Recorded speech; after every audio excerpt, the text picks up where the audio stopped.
परम सम्मानयोग गुरु सवारियो गुरु फतेह दी सांझ करिए जी। वाहिगुरू जी का खालसा वाहिगुरू जी की फतेह। सिख मिशन ਕਾਲਜ ਵੱਲੋਂ ਚੱਲ ਰਹੀ ਰੋਜ਼ਾਨਾ ਗੁਰਮਤਿ ਕਲਾਸ ਐਸਐਮਸੀ ਗੁਰਮਤਿ ਕਲਾਸ ਵਿੱਚ ਆਪ ਸਾਰਿਆਂ ਨੂੰ ਜੀ ਆਇਆਂ। ਹਰ ਸ਼ੁੱਕਰਵਾਰ ਦੀ ਤਰ੍ਹਾਂ ਅੱਜ ਵੀ ਅਸੀਂ ਭਗਤ ਬਾਣੀ ਵਿੱਚੋਂ 94 ਸ਼ਬਦ ਜੋ ਅਸੀਂ ਜਿਹੜੇ ਅਰਥ ਵਿਆਖਿਆ ਦੇ ਵਿੱਚ ਜਾਂ ਜਿਹਨਾਂ ਦੇ ਭਾਵ ਅਰਥਾਂ ਵਿੱਚ ਥੋੜੇ ਮੁਸ਼ਕਲ ਹਨ ਜਾਂ ਜਿਹੜੇ ਸ਼ਬਦਾਂ ਦਾ ਅਰਥ ਭਾਵ ਮੁਸ਼ਕਲ ਹੈ ਉਹਨਾਂ ਨੂੰ ਅਸੀਂ ਆਪ ਜੀ ਦੇ ਨਾਲ ਸਾਂਝੇ ਕਰਦੇ ਹਾਂ।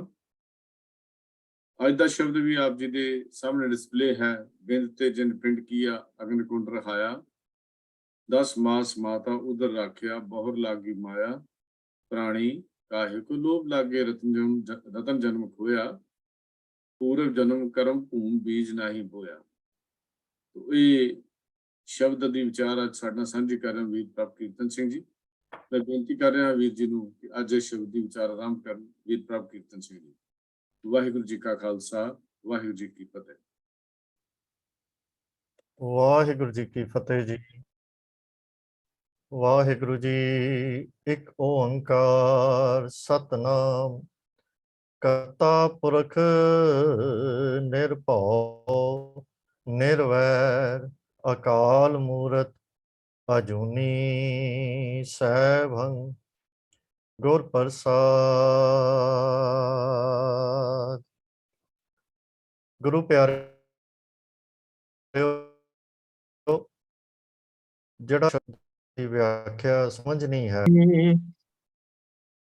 ਆਪ ਜੀ ਦੇ ਸਾਹਮਣੇ ਜੋ ਸ਼ਬਦ ਡਿਸਪਲੇਡ ਹੈ ਇਸ ਸ਼ਬਦ ਦੀ ਅੱਜ ਆਪਾਂ ਵਿਚਾਰ ਕਰਨੀ ਹੈ। ਇਸ ਦਾ ਜੋ ਹੈਡਿੰਗ ਹੈ ਉਹ ਆਪ ਜੀ ਦੇ ਸਾਹਮਣੇ ਡਿਸਪਲੇਡ ਹੈ। ਆਪ ਉੱਪਰ ਦੇਖ ਸਕਦੇ ਹੋ। ਬੜਾ ਲੰਬਾ ਹੈਡਿੰਗ ਹੈ।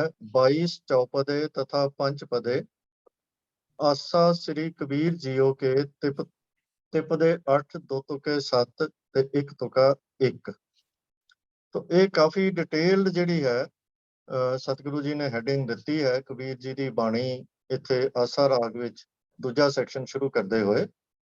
ਤੋ ਇਸ ਦੀ ਡਿਟੇਲ ਇਹ ਹੈ ਕਿ 22 ਚੌਪਦੇ ਤੇ ਪੰਚਪਦੇ ਹਨ ਆਸਾ ਰਾਗ ਵਿੱਚ ਸ੍ਰੀ ਕਬੀਰ ਜੀਓ ਕੇ, ਅਤੇ 8 ਤਿਪਦੇ ਤੇ 2 ਤੁਕੇ 7 ਹਨ ਤੇ 1 ਤੁਕਾ 1 ਹੈ ਜੀ ਇਹਦੇ ਵਿੱਚ।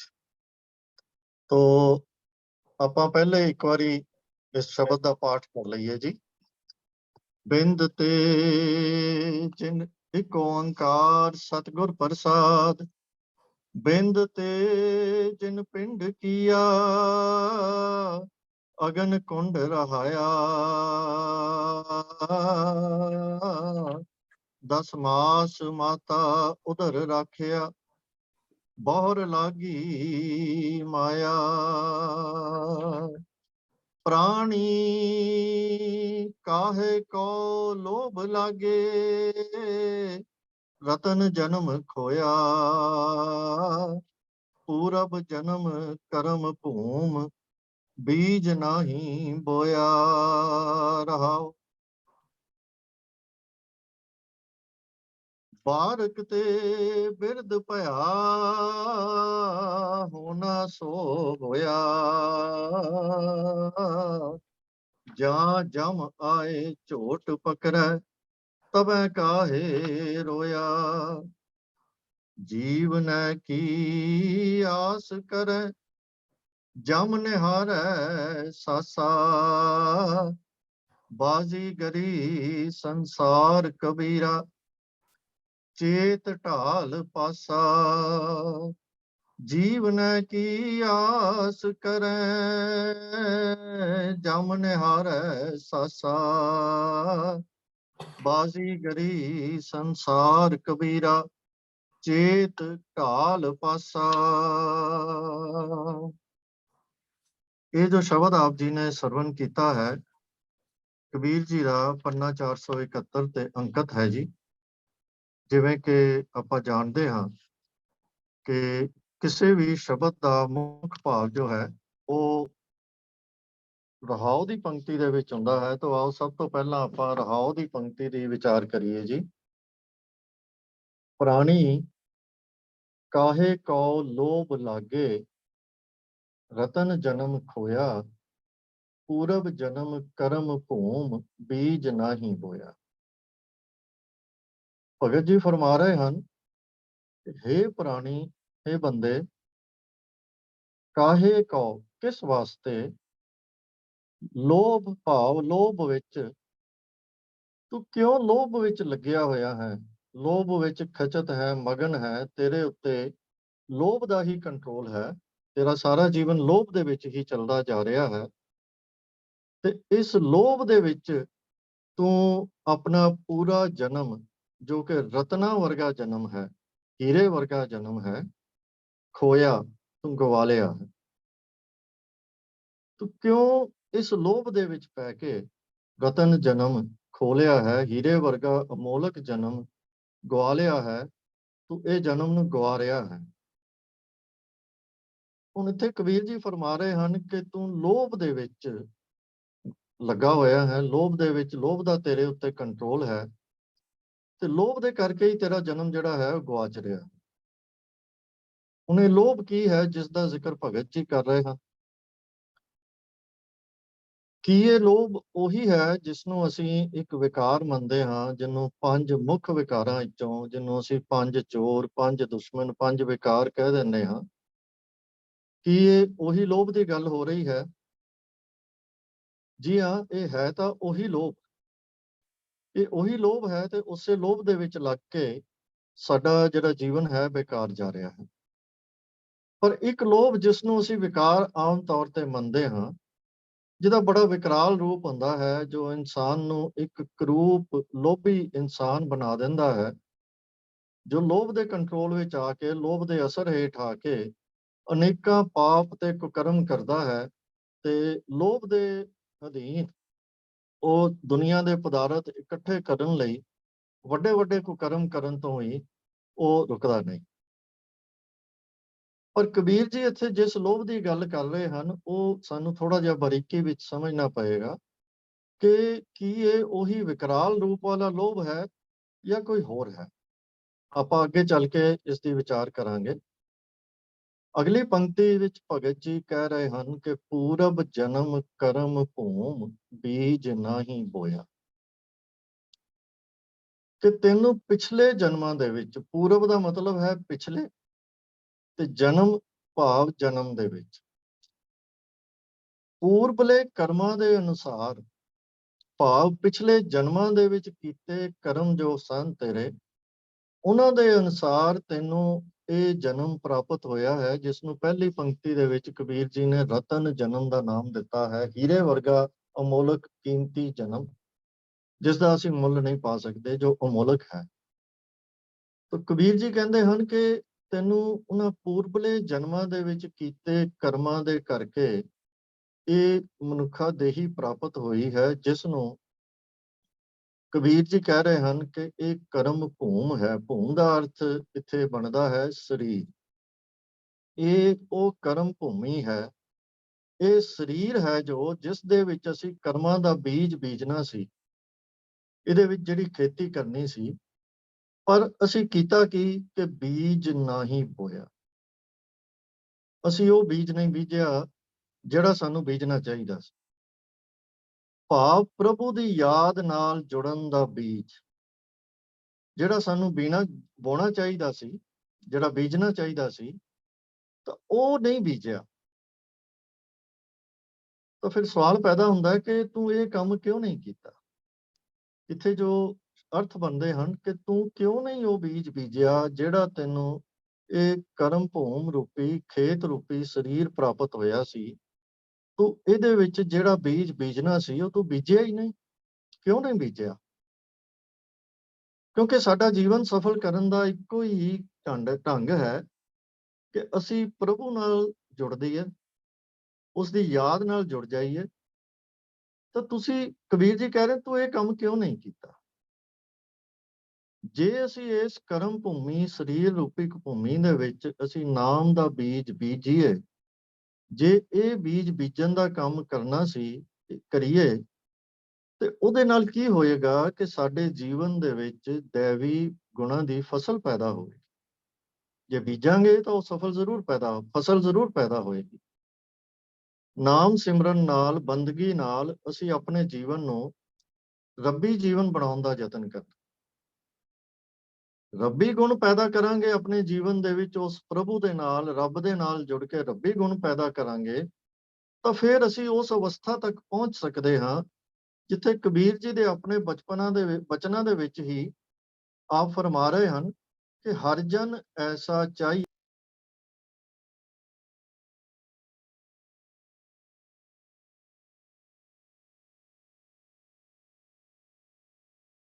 ਹਾਂਜੀ,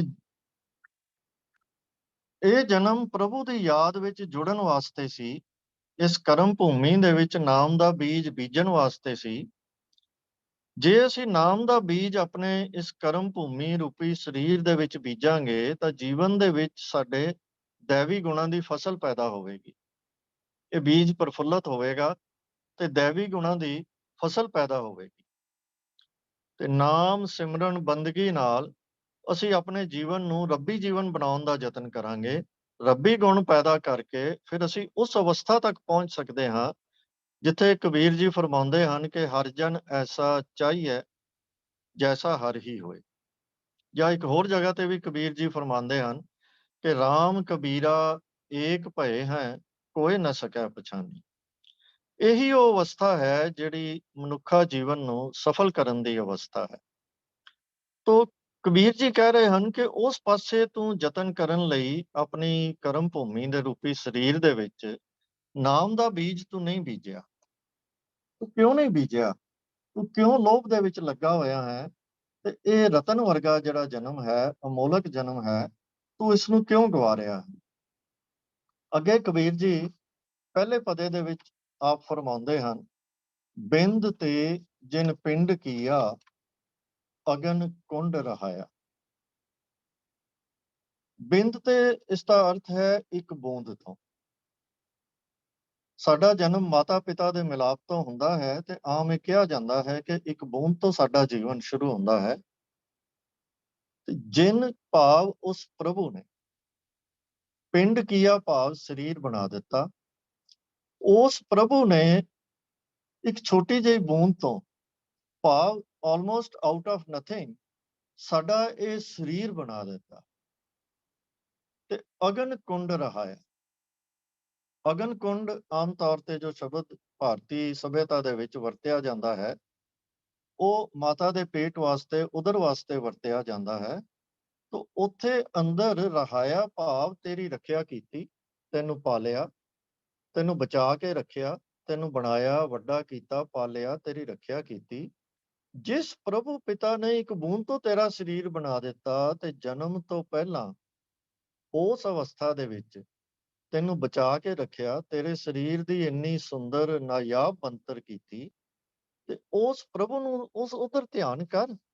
ਸਾਨੂੰ ਦਰਅਸਲ ਕਬੀਰ ਜੀ ਇਹ ਸਮਝਾ ਰਹੇ ਹਨ ਕਿ ਜਿਸ ਸਰੀਰ ਨੂੰ ਤੂੰ ਆਪਣਾ ਸਮਝ ਕੇ, ਜਿਸ ਦੇ ਮਾਣ ਵਿੱਚ ਤੂੰ ਰਹਿੰਦਾ ਹੈ, ਕੋਈ ਇਸ ਦੇ ਬਲ ਕਾਰਨ, ਕੋਈ ਇਸ ਦੀ ਸੁੰਦਰਤਾ ਕਾਰਨ, ਕੋਈ ਕਿਸੇ ਗੁਣ ਕਾਰਨ, ਪਰ ਕੀ ਇਹ ਸਰੀਰ ਨੂੰ ਤੂੰ ਆਪ ਬਣਾਇਆ? ਅਸੀਂ ਕਹਿ ਦਿੰਦੇ ਹਾਂ ਕਿ ਮੈਂ ਆਪਣਾ ਸਰੀਰ ਕਮਾਇਆ ਹੈ, I maintain my body, I work out to make my body beautiful. ਇਹ ਸਾਰੀਆਂ ਗੱਲਾਂ ਅਸੀਂ ਆਪਣੇ ਮੂੰਹ ਕਹਿੰਦੇ ਹਾਂ। ਜਿਵੇਂ ਕਿ ਸਰੀਰ ਨੂੰ ਬਣਾਇਆ ਅਸੀਂ ਹੈ, ਇਹਨੂੰ ਸੁੰਦਰ ਅਸੀਂ ਬਣਾ ਰਹੇ ਹਾਂ, ਇਹਨੂੰ ਪਾਲ ਅਸੀਂ ਰਹੇ ਹਾਂ, ਤਾਂ ਕਬੀਰ ਜੀ ਸਵਾਲ ਪੁੱਛਦੇ ਹਨ ਕਿ ਕੀ ਇਹ ਸਰੀਰ ਤੂੰ ਆਪ ਬਣਾਇਆ ਹੈ? ਨਹੀਂ, ਇਹ ਬਣਾਇਆ ਤਾਂ ਉਸ ਅਕਾਲ ਪੁਰਖ ਨੇ ਹੈ, ਔਰ ਉਸ ਅਤ ਬਿਖੜੇ ਸਮੇਂ ਵਿੱਚ ਇਸ ਦੀ ਪਾਲਣਾ ਉਸਨੇ ਕੀਤੀ ਹੈ, ਇਸ ਦੀ ਰੱਖਿਆ ਉਸਨੇ ਕੀਤੀ ਹੈ। ਉਸ ਅਵਸਥਾ ਵਿੱਚ ਜਦੋਂ ਤੂੰ ਕੁਝ ਵੀ ਕਰਨ ਜੋਗਾ ਨਹੀਂ ਸੀ, ਕਿਉਂਕਿ ਤੂੰ ਹੈ ਹੀ ਨਹੀਂ ਸੀ, ਤੇਰਾ ਸਰੀਰ ਹੀ ਹੋਂਦ ਵਿੱਚ ਉਦੋਂ ਆਇਆ, ਤਾਂ ਫਿਰ ਤੂੰ ਇਹ ਕਿਵੇਂ ਕਹਿ ਸਕਦਾ ਹੈ ਕਿ ਇਹ ਸਰੀਰ ਤੇਰਾ ਹੈ? ਦਰਅਸਲ ਤੇ ਸਰੀਰ ਨੂੰ ਪਾਲਣ ਵਾਲਾ, ਤੇਰੇ ਜਨਮ ਤੋਂ ਪਹਿਲਾਂ ਤੋਂ ਪਾਲਣ ਵਾਲਾ ਉਹ ਅਕਾਲ ਪੁਰਖ ਹੈ। ਇਹ ਕਿਸ ਦੀ ਮਿਹਰ ਹੈ, ਕਿਸ ਦਾ ਕਰਮ ਹੈ, ਕਿਸ ਦੀ ਬਖਸ਼ਿਸ਼ ਹੈ? ਕਦੀ ਇਹ ਵੀ ਧਿਆਨ ਕਰ ਕਿ ਜਿਸਨੇ ਬਿੰਦ ਤੇ ਜਿਨ ਪਿੰਡ ਕੀਆ ਅਗਨ ਕੁੰਡ ਰਹਾਇਆ, 10 ਮਾਸ ਮਾਤਾ ਉਦਰ ਰਾਖਿਆ। 10 ਮਾਸ ਭਾਵ 10 ਮਹੀਨੇ ਮਾਤਾ ਦੇ ਉਦਰ ਦੇ ਵਿੱਚ ਰੱਖਿਆ ਹੈ, ਪਾਲਿਆ ਹੈ, ਰੱਖਿਆ ਕੀਤੀ ਹੈ। ਬਹੁਰ ਲਾਗੀ ਮਾਇਆ। ਬਹੁਰ ਦਾ ਭਾਵ ਹੈ ਕਿ ਮੁੜ, ਭਾਵ ਜਦੋਂ ਸਮਾਂ ਪੂਰਾ ਹੋਇਆ ਤੇ ਤੂੰ ਜਗਤ ਵਿੱਚ ਆਇਆ, ਲਾਗੀ ਮਾਇਆ, ਭਾਵ ਮਾਇਆ ਤੈਨੂੰ ਚੰਬੜ ਗਈ, ਤੈਨੂੰ ਲੱਗ ਗਈ, ਤੈਨੂੰ ਦਬਾ ਲਿਆ ਉਸਨੇ।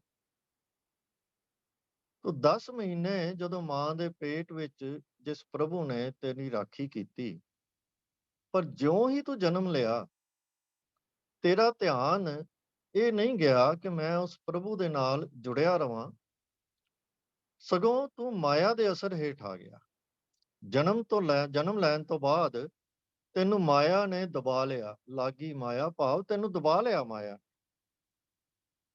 ਹੁਣ ਇੱਥੇ ਮਾਇਆ ਦੇ ਅਰਥ ਵੀ ਆਪਾਂ ਸਮਝ ਲਈਏ ਕਿ ਮਾਇਆ ਅਸਲ ਵਿੱਚ ਪ੍ਰਭੂ ਦੀ ਬਣਾਈ ਹੋਈ ਰਚਨਾ ਹੀ ਹੈ, ਪਰ ਜਦੋਂ ਇਹ ਰਚਨਾ ਨਾਲ ਸਾਡੀ ਰਿਲੇਸ਼ਨਸ਼ਿਪ ਨੈਗੇਟਿਵ ਸੈਂਸ ਵਿੱਚ ਕਾਇਮ ਹੋ ਜਾਂਦੀ ਹੈ, ਤਾਂ ਫਿਰ ਇਸ ਨੂੰ ਡਿਸਕ੍ਰਾਈਬ ਕਰਨ ਦੇ ਲਈ ਮਾਇਆ ਦਾ ਸ਼ਬਦ ਵਰਤਿਆ ਜਾਂਦਾ ਹੈ। ਤਾਂ ਇਹ ਕੁਦਰਤੀ, ਇੱਕ ਪਾਸੇ ਸਤਿਗੁਰੂ ਕਹਿੰਦੇ ਹਨ ਕਿ ਕੁਦਰਤ ਕਰਕੇ ਵਸਿਆ ਸੋਈ, ਇਸ ਵਿੱਚ ਉਹ ਆਪ ਬੈਠਾ ਹੈ, ਤੇ ਫਿਰ ਕਹਿੰਦੇ ਨੇ ਬਲਿਹਾਰੀ ਕੁਦਰਤ ਵਸਿਆ। ਤੋ ਇਹ ਕੁਦਰਤ ਦੇ ਵਿੱਚ ਮਾੜੀ ਗੱਲ ਨਹੀਂ ਹੈ, ਕੁਦਰਤ ਦੀ ਅਸੀਂ ਰਿਸਪੈਕਟ ਵੀ ਕਰਨੀ ਹੈ, ਕਿਉਂਕਿ ਇਸ ਦੇ ਵਿੱਚ ਪ੍ਰਭੂ ਆਪ ਵਸ ਰਿਹਾ ਹੈ। ਤੋ ਜਦੋਂ ਤੱਕ ਸਾਡੀ ਉਸ ਦੀ ਬਣਾਈ ਹੋਈ ਰਚਨਾ ਦੇ ਨਾਲ ਸਾਡੀ ਰਿਲੇਸ਼ਨਸ਼ਿਪ ਠੀਕ ਹੁੰਦੀ ਹੈ, ਜੋ ਹੋਣੀ ਚਾਹੀਦੀ ਹੈ, ਉਦੋਂ ਤੱਕ ਇਹ ਸਾਡੇ ਲਈ ਆਤਮਿਕ ਤਰੱਕੀ ਦਾ ਸਾਧਨ ਹੈ। ਪਰ ਜਦੋਂ ਅਸੀਂ ਕੁਦਰਤ ਵਿੱਚੋਂ ਪ੍ਰਭੂ ਦੇ ਕਾਦਰ ਹੋਣ ਦੇ ਗੁਣ ਨੂੰ ਨਹੀਂ ਦੇਖਦੇ, ਕੁਦਰਤ ਦੇਖ ਕੇ ਵਿਸਮਾਦ ਵਿੱਚ ਆ ਕੇ ਉਸ ਦੇ ਨਾਲ ਨਹੀਂ ਜੁੜਦੇ, ਸਗੋਂ ਇਸ ਵੱਲ ਆਪਣੀ ਉਹ ਮਾਇਆਵੀ ਨਜ਼ਰ, ਜਿਹਨੂੰ ਅਸੀਂ ਕਹਿ ਲਈਏ ਲੋਭ ਮੋਹ ਹੰਕਾਰ ਵਾਲੀ ਵਿਗੜੀ ਹੋਈ ਨਜ਼ਰ ਨਾਲ ਦੇਖਦੇ ਹਾਂ, ਤਾਂ ਫਿਰ ਸਾਡੇ ਲਈ ਉਹ ਦੈਵੀ ਕੁਦਰਤ ਜਿਸ ਵਿੱਚ ਉਹ ਆਪ ਵਸਦਾ ਹੈ, ਉਹ ਫਿਰ ਦੈਵੀ ਕੁਦਰਤ ਨਹੀਂ ਰਹਿੰਦੀ, ਉਹ ਮਾਇਆ ਨਾਗਨੀ ਹੋ ਜਾਂਦੀ ਹੈ, ਕਿਉਂਕਿ ਸਾਡੀ ਇਹਦੇ ਨਾਲ ਰਿਲੇਸ਼ਨਸ਼ਿਪ ਦੇ ਵਿੱਚ ਵਿਗਾੜ ਆ ਜਾਂਦਾ ਹੈ। ਮਾਇਆ ਅਸਲ ਵਿੱਚ ਕੋਈ ਵਸਤੂ ਚੀਜ਼ ਨਹੀਂ ਹੈ ਜਿਹਨੂੰ ਅਸੀਂ ਕਹੀਏ ਕਿ ਫਲਾਣੀ ਵਸਤੂ ਮਾਇਆ ਹੈ। ਅਸਲ ਵਿੱਚ ਮਾਇਆ ਸਾਡੀ ਵਿਗੜੀ ਹੋਈ ਸੋਚ ਹੈ, ਸਾਡੀ ਡਿਸਟੋਰਟਡ ਸਾਈਕੋਲੋਜੀ ਹੈ, ਜਿਹਦੇ ਕਰਕੇ ਅਸੀਂ ਕੁਦਰਤ ਨੂੰ ਇੱਕ ਅਲੱਗ ਨਜ਼ਰ ਦੇ ਨਾਲ ਦੇਖਦੇ ਹਾਂ, ਉਸ ਨਜ਼ਰ ਨਾਲ ਨਹੀਂ ਦੇਖਦੇ ਜਿਸ ਨਜ਼ਰ ਦੇ ਨਾਲ ਸਾਡੀ ਰਿਲੇਸ਼ਨਸ਼ਿਪ ਕੁਦਰਤ ਦੇ ਨਾਲ ਕਾਇਮ ਹੋਣੀ ਚਾਹੀਦੀ ਸੀ।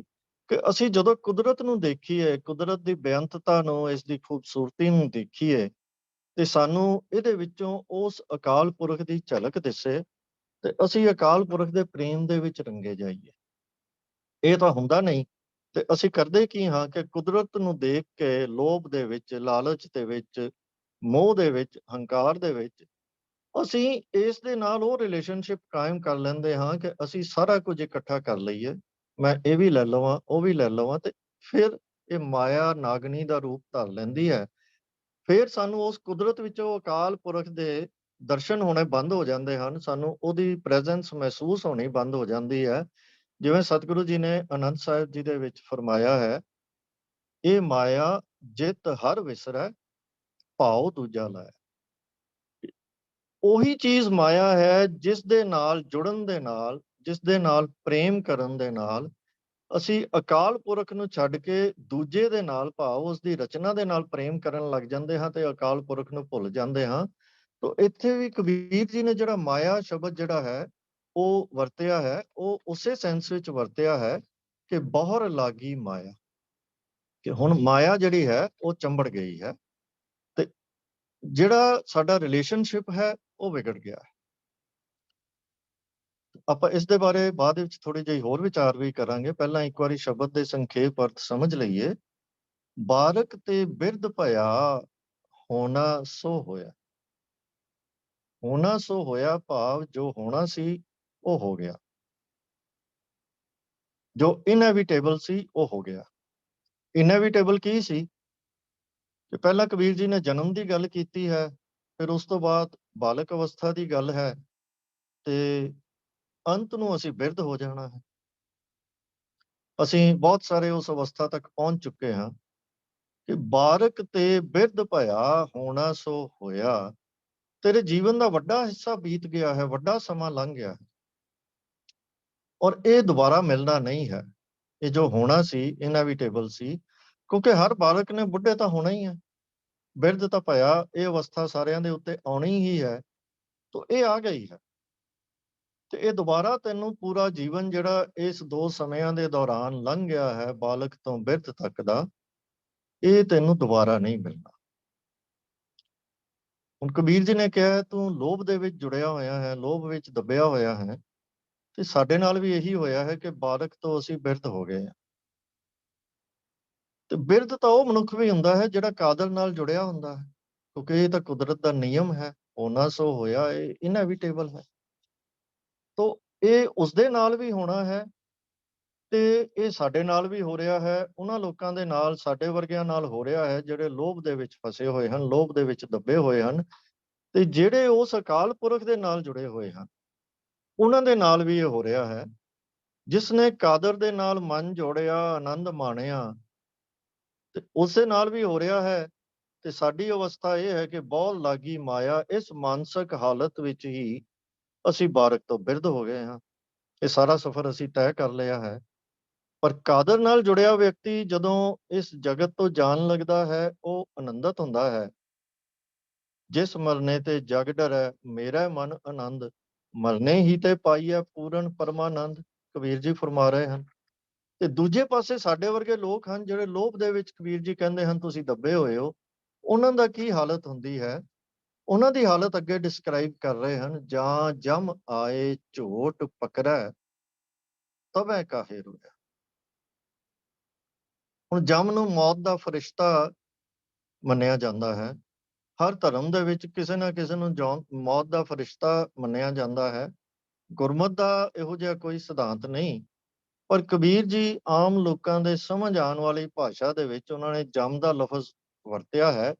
ਪਰ ਇੱਥੇ ਜਮ ਨੂੰ ਜਮਦੂਤ ਜਾਂ ਯਮਰਾਜ ਦੀ ਸ਼ਕਲ ਦੇ ਵਿੱਚ ਨਹੀਂ ਲੈਣਾ ਚਾਹੀਦਾ। ਇਸ ਦਾ ਅਰਥ ਕੇਵਲ ਇਤਨਾ ਹੀ ਹੈ ਕਿ ਹੁਣ ਮੌਤ ਆ ਗਈ ਹੈ। ਝੋਟ ਪਕੜਾ, ਝੋਟ ਦਾ ਅਰਥ ਤੇ ਹੁੰਦਾ ਹੈ ਜੂੜਾ, ਸਿਰ ਦੇ ਕੇਸ, ਤੇ ਪਕੜਾ ਭਾਵ ਫੜੇਗਾ। ਭਾਵ ਇਹ ਕਿ ਜਦੋਂ ਮੌਤ ਆ ਕੇ ਸਾਡੇ ਸਿਰ ਤੇ ਬੈਠ ਜਾਏਗੀ ਕਿ ਭਾਈ ਹੁਣ ਚੱਲ, ਤਬੈ ਕਾਹੇ ਰੋਇਆ, ਤਾਂ ਫੇਰ ਉਸ ਵੇਲੇ ਰੋਣ ਦਾ ਭਾਵ, ਉਸ ਵੇਲੇ ਰੌਲਾ ਪਾਉਣ ਦਾ, ਪਛਤਾਉਣ ਦਾ, ਹੱਥ ਮਲਣ ਦਾ ਕੀ ਲਾਭ? ਕਿਉਂ ਉਸ ਵੇਲੇ ਫਿਰ ਰੋਂਦਾ ਹੈ? ਹੁਣ ਇਹ ਕਬੀਰ ਜੀ ਸਾਡੀ ਅਵਸਥਾ ਡਿਸਕ੍ਰਾਈਬ ਕਰ ਰਹੇ ਹਨ ਕਿ ਭਾਈ ਇਹ ਤਾਂ ਇਨਐਵਿਟੇਬਲ ਸੀ। ਜਦੋਂ ਤੇਰਾ ਜਨਮ ਹੋਇਆ ਸੀ ਤਾਂ ਤੇਰੀ ਮੌਤ ਦਾ ਸਮਾਂ ਨਿਯਤ ਸੀ। ਜੇ ਤੂੰ ਬੁਢਾਪੇ ਤੱਕ ਪਹੁੰਚਣਾ ਸੀ ਤਾਂ ਪਹੁੰਚਣਾ ਹੀ ਸੀ। ਇਸ ਨੂੰ ਰੋਕਿਆ ਨਹੀਂ ਜਾ ਸਕਦਾ। ਅਸੀਂ ਭਾਵੇਂ ਕਿੰਨੇ ਯਤਨ ਕਰ ਲਈਏ, ਮੌਤ ਦੇ ਨੇੜੇ ਅਸੀਂ ਪਹੁੰਚਣਾ ਹੀ ਹੈ। ਤਾਂ ਇਹ ਇੱਕ ਇਨਐਵਿਟੇਬਲ ਚੀਜ਼ ਸੀ ਜਿਹੜੀ ਹਰ ਮਨੁੱਖ ਨੂੰ ਪਤਾ ਹੁੰਦੀ ਹੈ। ਬੱਚੇ ਦਾ ਜਨਮ ਹੁੰਦਾ ਹੈ ਤਾਂ ਮਾਤਾ ਪਿਤਾ ਨੂੰ ਪਤਾ ਹੁੰਦਾ ਹੈ। ਬੱਚਾ ਥੋੜੀ ਜੀ ਸਮਝ ਉਸਨੂੰ ਆਉਂਦੀ ਹੈ ਤਾਂ ਉਸਨੂੰ ਪਤਾ ਹੁੰਦਾ ਹੈ ਕਿ ਇੱਕ ਦਿਨ ਮੈਂ ਵੀ ਬੁੱਢੇ ਹੋ ਕੇ ਮੌਤ ਦੇ ਕੋਲ ਪਹੁੰਚ ਜਾਣਾ। ਤਾਂ ਲੋੜ ਤਾਂ ਸੀ ਕਿ ਇਸ ਸਮਝ ਦਾ ਫਾਇਦਾ ਉਠਾ ਕੇ ਅਸੀਂ ਇਹ ਸਮਝ ਲੈਂਦੇ ਕਿ ਸਮਾਂ ਸਾਡੇ ਕੋਲ ਜਿਤਨਾ ਵੀ ਹੈ ਉਹ ਸਾਨੂੰ ਭਾਵੇਂ ਪਤਾ ਨਹੀਂ ਹੈ, ਪਰ ਹੈ ਨਿਯਤ ਹੀ ਹੈ ਤੇ ਲਿਮਿਟਿਡ ਹੀ ਹੈ। ਤੇ ਲੋੜ ਸੀ ਕਿ ਅਸੀਂ ਇਹ ਸੋਚਦੇ ਕਿ ਇਸ ਜਨਮ ਦੇ ਵਿੱਚ ਸਾਨੂੰ ਕੀ ਕੰਮ ਕਰਨੇ ਚਾਹੀਦੇ ਹਨ, ਜਿਨ੍ਹਾਂ ਦੇ ਕਰਨ ਨਾਲ ਅਸੀਂ ਇਸ ਜਗਤ ਤੋਂ ਜਾਣ ਲੱਗਿਆ ਸਾਡੀ ਤਬੈ ਕਾਹੇ ਰੋਇਆ ਦੀ ਅਵਸਥਾ ਨਾ ਬਣੇ। ਪਰ ਹੋਇਆ ਇਹ ਕਿ ਸਾਡੀ ਅਵਸਥਾ ਤਾਂ ਇਹ ਬਣ ਗਈ ਕਿ ਬਹੁਤ ਲਾਗੀ ਮਾਇਆ। ਅਸੀਂ ਤੇ ਉਹਦੇ ਵਿੱਚ ਹੀ ਸਾਰਾ ਜੀਵਨ ਬਤੀਤ ਕਰ ਲਿਆ, ਬਾਰਕ ਤੋਂ ਬਿਰਧ ਹੋ ਗਏ। ਤੇ ਫਿਰ ਜਦੋਂ ਅਸੀਂ ਮਾਇਆ ਦੀ ਪਕੜ ਵਿੱਚ ਹੀ ਇਹ ਸਾਰਾ ਜੀਵਨ ਬਤੀਤ ਕਰ ਲਿਆ ਤਾਂ ਫਿਰ ਇਹ ਲਾਜ਼ਮੀ ਹੈ ਕਿ ਜਾਂ ਜਮ ਆਏ ਝੋਟ ਪਕੜੈ, ਤਬੈ ਕਾਹੇ ਰੋਇਆ। ਇਸੇ ਅਵਸਥਾ ਨੂੰ ਹੀ ਕਬੀਰ ਜੀ ਨੇ ਕਿਹਾ ਹੈ, ਪਹਿਲੀਆਂ ਪੰਕਤੀਆਂ ਦੇ ਵਿੱਚ ਕਿਹਾ ਹੈ ਕਿ ਰਤਨ ਜਨਮ ਖੋਇਆ। ਪ੍ਰਾਣੀ ਕਾਹੇ ਕਉ ਲੋਭ ਲਾਗੇ, ਰਤਨ ਜਨਮ ਖੋਇਆ। ਕਿ ਜਦੋਂ ਸਾਡੇ ਇੱਥੋਂ ਜਾਣ ਦਾ ਸਮਾਂ ਆਇਆ ਤੇ ਫਿਰ ਅਸੀਂ ਪਛਤਾਵੇ ਦੇ ਵਿੱਚ ਬਿਲਕੁਲ ਪੈ ਗਏ ਕਿ ਵੀ ਅਸੀਂ ਹੁਣ ਕੀਤਾ ਕੀ, ਅਸੀਂ ਖੱਟਿਆ ਕੀ ਇਸ ਜਨਮ ਦੇ ਵਿੱਚ, ਸਾਨੂੰ ਪ੍ਰਾਪਤ ਕੀ ਹੋਇਆ। ਤੇ ਫਿਰ ਸਾਡੀ ਪਛਤਾਵੇ ਦੀ ਅਵਸਥਾ ਬਣ। ਤੇ ਅਗਲੀ ਪੰਕਤੀ ਵਿੱਚ ਕਬੀਰ ਜੀ ਫਰਮਾ ਰਹੇ ਹਨ, ਜੀਵ ਨੈ ਕੀ ਆਸ ਕਰੈ, ਜਮ ਨਿਹਾਰੈ ਸਾਸਾ। ਨਿਹਾਰੈ ਭਾਵ ਦੇਖ ਰਿਹਾ ਹੈ, ਤੱਕ ਰਿਹਾ ਹੈ, ਬੜੀ ਧਿਆਨ ਨਾਲ ਗਿਣ ਰਿਹਾ ਹੈ। ਸਾਸਾ ਭਾਵ ਸਾਹ। ਮੌਤ ਤਾਂ ਸਾਡੇ ਸਾਹ ਗਿਣਦੀ ਪਈ ਆ ਵੀ ਇਹਦਾ ਸਮਾਂ ਹੁਣ ਆ ਗਿਆ, ਕਦੋਂ ਇਹਦੇ ਸਾਹ ਮੁੱਕਣ ਤੇ ਕਦੋਂ ਮੈਂ ਇਹਨੂੰ ਲੈ ਕੇ ਜਾਵਾਂ। ਕਿਉਂਕਿ ਕਬੀਰ ਜੀ ਨੇ ਕਿਹਾ ਨਾ ਕਿ ਬਾਰਕ ਤੇ ਬਿਰਧ ਭਇਆ, ਸਾਡੀ ਬਿਰਧ ਅਵਸਥਾ ਆ ਗਈ ਹੈ, ਤੂੰ ਬੁੱਢਾ ਹੋ ਗਿਆ ਹੈ, ਪਰ ਹਾਲੇ ਵੀ ਤੂੰ ਕਰ ਕੀ ਰਿਹਾ ਹੈ। ਜੀਵ ਨੈ ਕੀ ਆਸ ਕਰ, ਹਾਲੇ ਵੀ ਜੀਵਨ ਦੀ ਆਸ ਕਰ ਰਿਹਾ ਹੈ। ਤੂੰ ਆਪਣੀਆਂ ਵਿਉਂਤਾਂ ਘੜ ਰਿਹਾ ਹੈ ਕਿ ਅਗਲੇ ਸਾਲ ਮੈਂ ਇਹ ਕਰਾਂਗਾ, ਉਸ ਤੋਂ ਅਗਲੇ ਹੋਰ 5 ਸਾਲ ਬਾਅਦ ਇਹ ਕਰਾਂਗਾ, 10 ਸਾਲ ਬਾਅਦ ਇਹ ਕਰਾਂਗਾ। ਤੇ ਅਵਸਥਾ ਕੀ ਹੈ ਤੇਰੀ ਭਾਈ? ਇਹ ਬੁੱਢੇ, ਮੌਤ ਤੇ ਤੇਰੇ ਸਿਰ ਤੇ ਖੜੀ ਹੈ, ਪਰ ਤੈਨੂੰ ਸਮਝ ਨਹੀਂ ਆ ਰਿਹਾ ਕਿ ਉਹ ਸਿਰ ਤੇ ਖੜੀ ਹੈ। ਸੋਚ ਜ਼ਰਾ। ਪਰ ਹਾਲੇ ਵੀ ਤੂੰ ਉਸ ਚੀਜ਼ ਦੇ ਬਾਰੇ ਨਹੀਂ ਸੋਚ ਰਿਹਾ ਕਿ ਇਹ ਜਿਹੜਾ ਜਨਮ ਮੈਨੂੰ ਮਿਲਿਆ ਕਿਸ ਲਈ ਸੀ। ਇਹ ਰਤਨ ਜਨਮ ਦਾ ਮਨੋਰਥ ਕੀ ਸੀ। ਤੂੰ ਕਰ ਕੀ ਰਿਹਾ ਹੈ? ਜੀਵ ਨੈ ਕੀ ਆਸ ਕਰਾਂ। ਹਾਲੇ ਵੀ ਤੈਨੂੰ ਆਸ ਹੈ ਮੈਂ ਪਤਾ ਨਹੀਂ ਕਿੰਨਾ ਜੀਵਾਂ, ਪਤਾ ਨਹੀਂ ਕਿੰਨੀ ਦੇਰ ਹੋਰ ਮੈਂ ਜੀਣਾ, ਤੇ ਮੈਂ ਸਾਰੀ ਪਲੈਨਿੰਗ ਵਿੱਚ ਹੀ ਲੱਗਾ ਰਹਿਣਾ ਵੀ ਹੁਣ ਇਹ ਕਰਾਂਗਾ, ਇਹ ਮਕਾਨ ਖਰੀਦਾਂਗਾ, ਇਹ ਵੱਡੀ ਕਾਰ ਲਵਾਂਗਾ, ਇੰਨਾ ਪੈਸਾ ਕਮਾਵਾਂਗਾ। ਹਾਲੇ ਵੀ ਇਹਦੇ ਵਿੱਚ ਹੀ ਲੱਗਾ ਹੋਇਆ। ਜਿਹੜਾ ਕੰਮ ਤੈਨੂੰ ਕਰਨਾ ਚਾਹੀਦਾ ਸੀ ਕਿ ਇਸ ਕਰਮ ਭੂਮ ਦੇ ਵਿੱਚ ਜਿਹੜਾ ਬੀਜ ਬੀਜਣਾ ਸੀ, ਉਧਰ ਤਾਂ ਤੇਰਾ ਹਾਲੇ ਵੀ ਧਿਆਨ ਨਹੀਂ। ਹਾਲੇ ਵੀ ਤੂੰ ਪਲੈਨਿੰਗ ਹੀ ਕਰ ਰਿਹਾ, ਦੁਨਿਆਵੀ ਜੀਵਨ ਦੀਆਂ ਪਲੈਨਿੰਗਸ ਹੀ ਕਰੀ ਜਾ ਰਿਹਾ। ਬਾਜੀ ਗਰੀ ਸੰਸਾਰ ਕਬੀਰਾ, ਚੇਤ ਢਾਲ ਪਾਸਾ। ਬਾਜ਼ੀਗਰ ਭਾਵ, ਬਾਜ਼ੀਗਰੀ ਤੋਂ ਭਾਵ ਹੈ ਬਾਜ਼ੀਗਰ ਦੀ ਖੇਡ, ਜਿਹਨੂੰ ਅਸੀਂ ਨੱਟ ਵੀ ਕਹਿੰਦੇ ਹਾਂ। ਅਸੀਂ ਦੇਖਦੇ ਹਾਂ ਕਿ ਮੇਲਿਆਂ ਦੇ ਵਿੱਚ, ਜਾਂ ਅਸੀਂ ਸਰਕਸ ਹੀ ਸਮਝ ਲਈਏ, ਜਾਂ ਹੋਰ ਕਈ ਤਰ੍ਹਾਂ ਦੇ ਕਰਤੱਵ ਦਿਖਾਉਣ ਵਾਲੇ ਸਥਾਨ ਹੁੰਦੇ ਹਨ, ਜਿੱਥੇ ਸਾਡੇ ਸਾਹਮਣੇ ਕਰਤੱਵ ਕੀਤੇ ਜਾਂਦੇ ਹਨ। ਅਸੀਂ ਮੋਹੇ ਜਾਂਦੇ ਹਾਂ, ਅਸੀਂ ਮਗਨ ਹੋ ਜਾਂਦੇ ਹਾਂ, ਤੇ ਫਿਰ ਸਾਨੂੰ ਲੱਗਦਾ ਹੈ ਕਿ ਇੰਨਾ ਟਾਈਮ ਲੰਘ ਵੀ ਗਿਆ। ਇਹ ਨੱਟ ਦੀ ਖੇਡ ਹੈ। ਕੀ?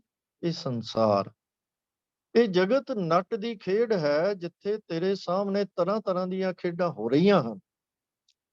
ਤੇ ਕਬੀਰ ਜੀ ਕਹਿ ਰਹੇ ਹਨ, ਇਹ ਹੈ ਘੜੀ ਪਲ ਦਾ ਹੀ ਤਮਾਸ਼ਾ। ਭਾਵੇਂ ਕਿੰਨਾ ਵੀ ਅਬਜ਼ੌਰਬਿੰਗ ਕਿਉਂ ਨਾ ਹੋਵੇ, ਇਹਨੇ ਅਵਸ਼ ਹੀ ਖਤਮ ਹੋਣਾ ਹੈ, ਛੇਤੀ ਹੀ ਖਤਮ ਹੋਣਾ ਹੈ, ਪਲਕ ਝਪਕਦੇ ਹੀ ਖਤਮ ਹੋ ਜਾਣਾ। ਇਹ ਭਾਵੇਂ ਅਸੀਂ ਕਿੰਨੀ ਪਲੈਨਿੰਗ ਕਰ ਲਈਏ। ਜੀਵ ਨੈ ਕੀ ਆਸ ਕਰੈ, ਜਮ ਨਿਹਾਰੈ ਸਾਸਾ, ਬਾਜੀ ਗਰੀ ਸੰਸਾਰ ਕਬੀਰਾ। ਇਹ ਹੈ ਤਾਂ ਬਾਜੀਗਰ ਦੀ ਖੇਡ ਹੀ ਹੈ। ਇਸਨੇ ਅਚਾਨਕ ਹੀ ਖਤਮ ਹੋ ਜਾਣਾ ਹੈ, ਪਲਕ ਝਪਕਦੇ ਹੀ, ਸਾਨੂੰ ਪਤਾ ਵੀ ਨਹੀਂ ਲੱਗਣਾ ਕਦੋਂ ਖਤਮ ਹੋ ਜਾਣਾ ਹੈ। ਤੇ ਕਬੀਰ ਜੀ ਅੰਤ ਦੇ ਵਿੱਚ ਸਾਨੂੰ ਇੱਕ ਬੜਾ ਇੰਸਪਾਇਰਿੰਗ ਮੈਸੇਜ ਦੇ ਰਹੇ ਹਨ ਕਿ ਚੇਤ, ਯਾਦ ਕਰ, ਉਸ ਪ੍ਰਭੂ ਨੂੰ ਯਾਦ ਕਰ, ਉਹਦੀ ਬੰਦਗੀ ਕਰ, ਨਾਮ ਦਾ ਬੀਜ ਬੀਜ, ਢਾਲ ਪਾਸਾ। ਹੁਣ ਇਹ ਖੇਡ ਦੀ ਗੱਲ ਹੋ ਰਹੀ ਹੈ ਤਾਂ ਕਬੀਰ ਜੀ ਨੇ ਇੱਥੇ ਵੀ ਸ਼ਬਦਾਵਲੀ ਉਸੇ ਮੁਤਾਬਕ ਹੀ ਵਰਤੀ ਹੈ ਕਿ ਇਹ ਪ੍ਰਭੂ ਦੀ ਯਾਦ ਜਿਹੜੀ ਹੈ ਨਾ, ਇਸ ਖੇਡ ਦੇ ਵਿੱਚ, ਜੀਵਨ ਦੀ ਖੇਡ ਦੇ ਵਿੱਚ ਪ੍ਰਭੂ ਦੀ ਯਾਦ ਦਾ ਪਾਸਾ, ਇਹਦੀ ਗੀਟੀ ਸੁੱਟ। ਇਹ ਪ੍ਰਭੂ ਦੀ ਯਾਦ ਜਿਹੜੀ ਹੈ, ਪ੍ਰੇਮ ਦੀ ਖੇਡ ਖੇਡ ਲੈ। ਇਹ ਦਾ ਖੇਡ ਇਸ ਖੇਡ ਦੇ ਵਿੱਚ, ਇਹ ਪਾਸਾ ਸੁੱਟ। ਕਿਉਂ?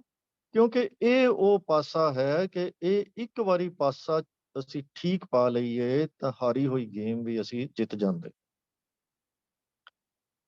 ਭਾਵੇਂ ਠੀਕ ਹੈ ਕਿ ਅਸੀਂ ਆਪਣੇ ਜੀਵਨ ਨੂੰ ਮਾਇਆ ਦੇ ਲੋਭ ਦੇ ਵਿੱਚ, ਪ੍ਰਾਣੀ ਕਾਹੇ ਕੋ ਲੋਭ ਲਾਗੇ, ਰਤਨ ਜਨਮ ਖੋਇਆ, ਪੂਰਬ ਜਨਮ ਕਰਮ ਭੂਮ ਬੀਜ ਨਾ ਹੀ ਬੋਇਆ।